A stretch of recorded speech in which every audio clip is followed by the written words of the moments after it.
kalau diambil kesimpulan logikanya itu antara burung ini sama manusia itu bersama sebenarnya ya. Ya. Tapi gimana caranya si pemilik manusia ini pemilik burung dia harus paham dengan karakter si burung kondisi itu. Dan karakter. Kondisi dan karakter. Nah pernah dibahas kan di kontennya Harus Excellent tuh. Harus pahami karakter si burung ini. Maupun dia birahi, mau dia pun emosi kalau di lovernya. Kalau di masa gue sih ada nggak kira-kira di kicau di burung ocehan?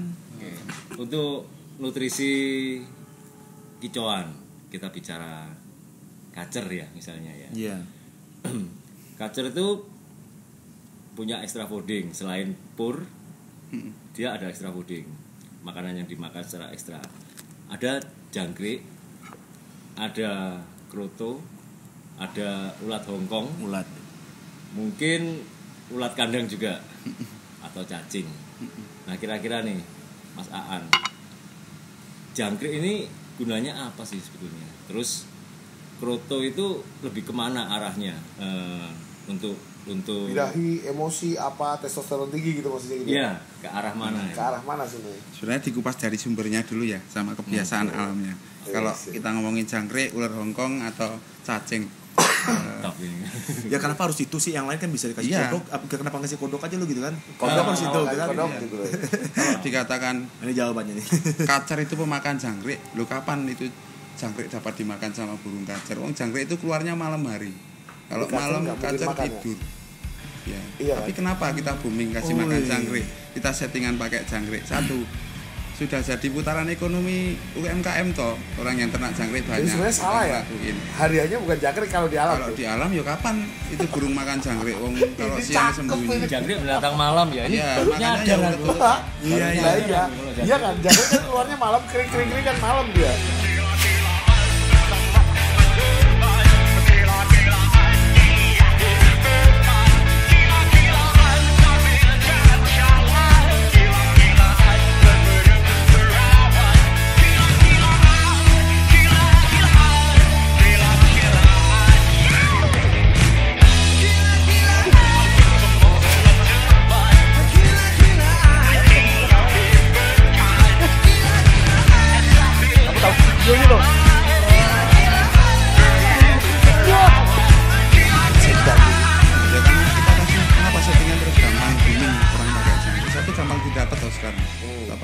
Coba di daerah orang yang susah cari jangkrik, mesti makanya cuma kroto sama pur. Itu pun kalau tukang jual pur ada toh. Kalau nggak ada cuma kroto doang. Berarti di balik jangkrik ini banyak yang ini yang khasiat yang bagus-bagus buat ocehan berarti. Bagus sih sebenarnya kalau jangkrik itu karena balik lagi ke kebutuhan nutrisi dari burung kicau seperti kacer misalnya. Dia kan butuh yang utama itu kan asam amino sama asam lemak esensial. Itu kandungan di jangkrik itu banyak di jangkrik cukup mewakili. Apalagi kita bisa kasih makan jangkriknya itu dibikin supaya sehat. Sayur-sayuran kayak telur rebus, brokoli seperti dengan kandungannya yang seperti itu cukup untuk memacu vitalitas dan lonjakan hormon di burung pemakan serangga. Tidak masalah sebenarnya bisa kita pakai. Untuk ulet sendiri, untuk cacing sendiri sebenarnya tergantung sama ini Mas, kebiasaan kita merawat. Kalau kita ngomongin kita ngerawat dari bahan itu sebenarnya tergantung kebiasaan sama karakter burung. Iya benar. Jadi biasanya nih teman-teman kan bilang yang namanya settingan. Semua settingan itu benar ya sebetulnya. Ini kan pembiasaan, tergantung kita melakukan pembiasaan kita ke burung-burung kita. Dan ketika burung ini pindah tangan, take over pembiasaan saya ini, saya alihkan ke si pembeli kan seperti itu artinya. Sehingga itu yang dinamakan settingan. Jadi apapun yang diberikan asal rutin sebetulnya tidak masalah ya extra foodingnya. Iya, yang penting rutin. Kalau memang itu benar-benar kita mulai dari awal Mas. Itu ya balik lagi ke pemahaman yang karakter dan ini, sifat si burung. Tapi memang kalau jangkrik memang lebih enak pemberiannya karena jumlahnya juga sudah gelondongan. Kita nggak usah nimbang gitu kan, ketemu berapa ekor diberikan ke jangkrik. Sama mungkin kita garis bawahi bahwasanya ada pakan harian sama extra puding dan extra puding. Extra puding biasanya kita pakai untuk tambahan atau untuk memacu saat lomba. Tujuannya apa? ada sesuatu yang kita bisa. Tunggu dulu. Lanjut ke episode berikutnya tentang masalah extra puding. Ya. Monggo. Untuk extra puding sendiri adalah takaran yang kita bisa masukkan atau kita kasih makan ke burung kita itu secara berlebih dari kemauan burung. Maksudnya tujuannya ada sesuatu yang bisa kita naikin lebih. Dalam artian kalau kita sudah ngomongin itu gacoan, apalagi ngomongin settingan, kalau bisa di rumah itu kan jangan terlalu on fire terus kalau dia tidak main, kan begitu. Karena nanti ngaruhnya ke keseimbangan birahi sama emosi tadi itu. Jadi ya, dari dosisi ini kalau ditangkap ini jangan terlalu over ya. Ya. Benar ya. Jadi semua itu berhubungan antara hormon tadi itu mempengaruhi ya. Jangan terlalu berlebihan, jangan terlalu ya terlalu banyakan sih intinya gitu. Sama kebiasaan burung tuh kita biasa misalnya dalam cara ini kita pakai pakan pudingnya itu cuma pur biasa. Ekstra puding kita pakai jangkrik misalnya. Tiap harian kita kasih 4 pagi sore misalnya begitu. Otomatis menganggap jangkrik itu sesuatu yang istimewa buat burung. Itu settingan harian. Ketika kita pengen level hormon lebih, otomatis asupan yang berlebih itu harus kita dapat toh.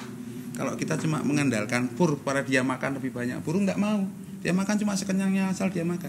Tapi kalau jangkrik karena fungsinya tadi dalam pelatihan hariannya kita fungsikan sebagai ekstra puding. Misalnya H-1 sebelum kita mainkan atau di hari H kan kita bisa kasih lebih. Bisa dibilang ini pendongkrak atau penunjang? Pendongkrak. Ada sesuatu yang gampang. Alat kita dongkrak itu ekstra pudingnya itu. Di lover juga ada seperti itu. Sama toh. Ada juga pemain kacer yang harian dia nggak pakai pur, harian jangkrik. Pas mau main ekstra pudingnya yang dilebihin Hongkong misalnya. Das. Itu juga nggak ada masalah ya? Nggak ada masalah, tergantung kebiasaan. Nah kalau misalnya terus katanya orang terus naikin birahi gitu. Naikin birahi itu jadi kalau saya ya kalau ngomongin birahi sama emosi, saya paling seneng burung yang top birahi tapi top emosi. Tenaga juga ada.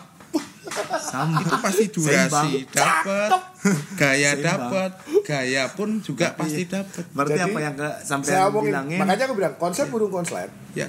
Itu birahi paling tinggi, top birahi, bukan paling tinggi sih, top birahi sama top emosi, bener ya? Tapi stamina juga dapat tuh. Tapi stamina tetap dong. Kalau stamina kan standar, kalau labet itu kan tidak pakai tenaga Dia cenderung bunyi kan, nggak kayak murai batu, warnanya dia power, dia ngotot gitu. Tapi ternyata pemahamannya bersama juga ya. Hampir sama sebenarnya kalau ditarik garis lurus toh. Tapi di pembuktian tuh nggak banyak yang jadi loh. Yang dari yang dibilang. Jadi kesimpulannya gini, kalau saya pengen lihat ya Om, ini nggak tahu di kocauan nih sama nggak di Om Agus ya.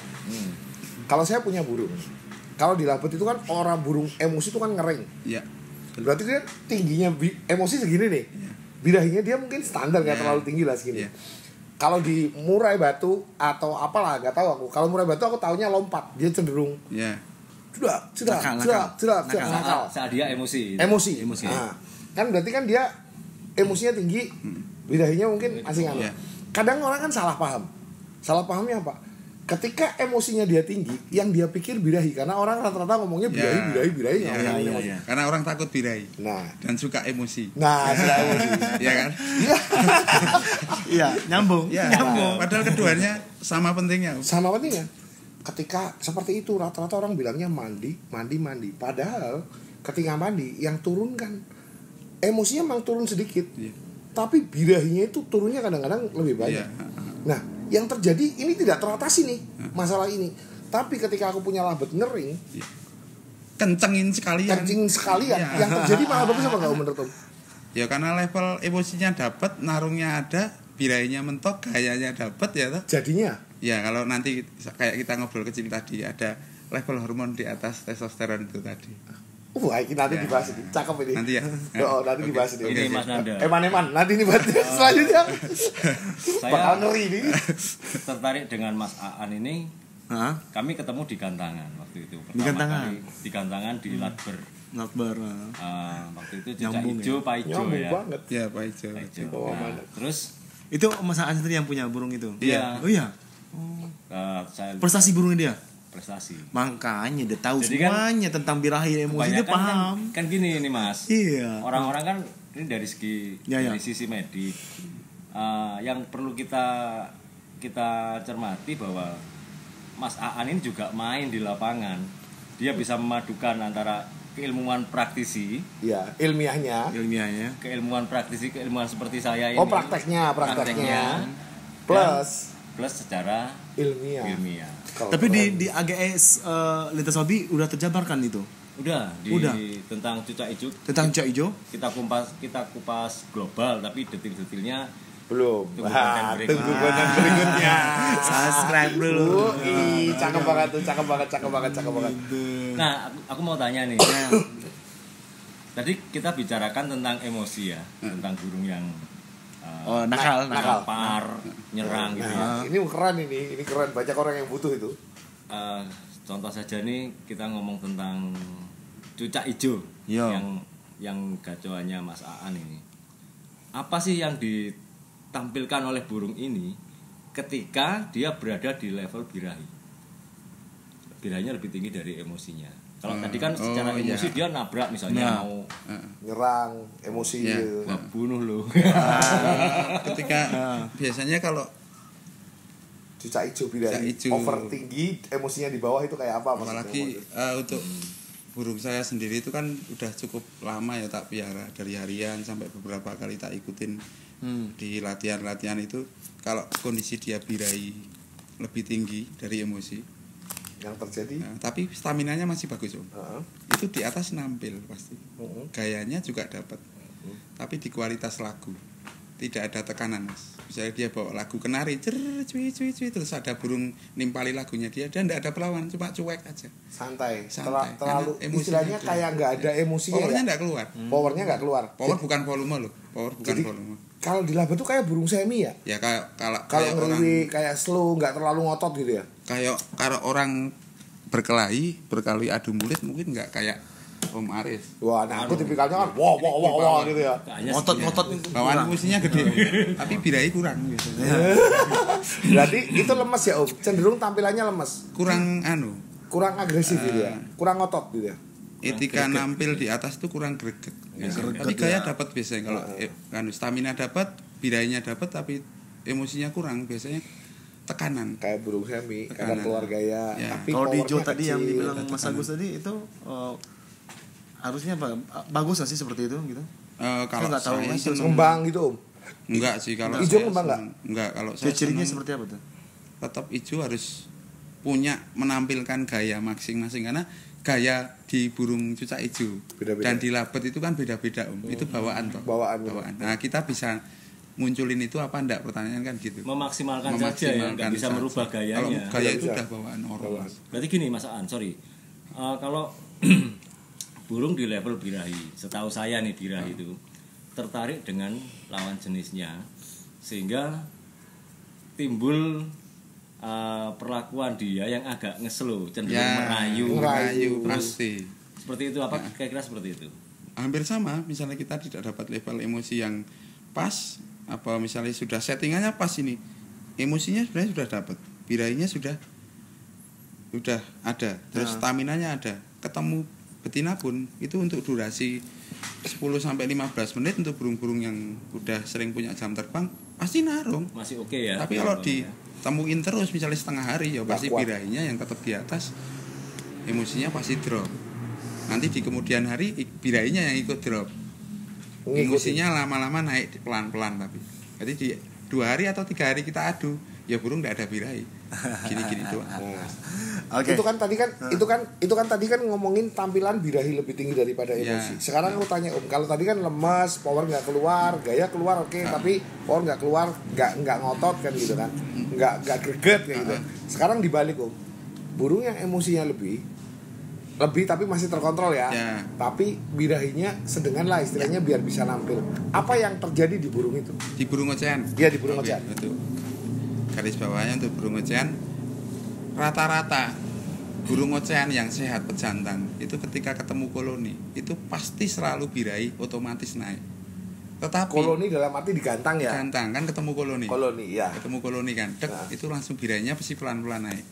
Kalau burung dengan emosi kurang, waktu kita setting di rumah harian tanpa lihat burung, emosinya udah naik ini tapi masih di bawahnya birahi, top birahi dikit. Itu kadang-kadang bisa nampil bagus. Karena apa? naik sesaat emosinya. Iya. Ketika bisa nampil bagus, cuman durasinya biasanya kita ndak. Itu kita ngomongin emosi yang tinggi ya. Nah, kalau emosi tinggi malah enak, Om. Pasti enak, tapi kalau untuk ocehan itu biasanya kalau emosinya di atas birainya dikit, itu di lapangan kita ablak dikit, Mas. Karena apa? Nanti pengaruhnya di atas terlalu ngotot, etika nampilnya yang kurang. Banyak ngotot gerak malah nggak bongkar, banyak gerak gitu. Bongkarnya bongkar kadang Om, bongkar, tapi etikanya yang nggak enak dilihat. Geraknya terlalu banyak. Apa yang harus dilakukan sama si pemain itu kayak nah, biasanya kalau biasanya pemain hijau atau kacer kita ngablak aja di pinggir. Bentar. Untuk dengan dia ablak, emosinya. tanpa lihat itu sebenarnya dia pasti turun emosinya dengar suara burung banyak. Itu nanti apalagi dengar suara burung sejenisnya toh. Nah, itu birainya naik, emosinya turun dikit pasti karena dia ablak. Jadi akhirnya seimbang, ya, tampil bagus. Seimbang sama ya lebih karena pengaruh di pengerodongan juga. Rata-rata waktu di kerodong itu memang burung sebenarnya cenderung meredam ya, kita redam. Malah emosinya itu yang kita nahan emosi di situ sebenarnya. Kalau untuk birai, burung kalau sudah birai mentit itu jangankan lihat, wong denger aja kadang sudah ngeliat. Mentit itu tinggi. Mentit itu tinggi. Iya. Ya, mentit itu tinggi. Ini bincang-bincang malam ini sangat seru guys. Jadi sangat seru dan karena kita juga terbatas dengan artian katanya udah terlalu malam dengan besok juga ada kegiatan. Nah, di lain waktu kita akan ketemu lagi. Benar ya? Siap. Kita akan bahas terus gimana teman-teman biar paham.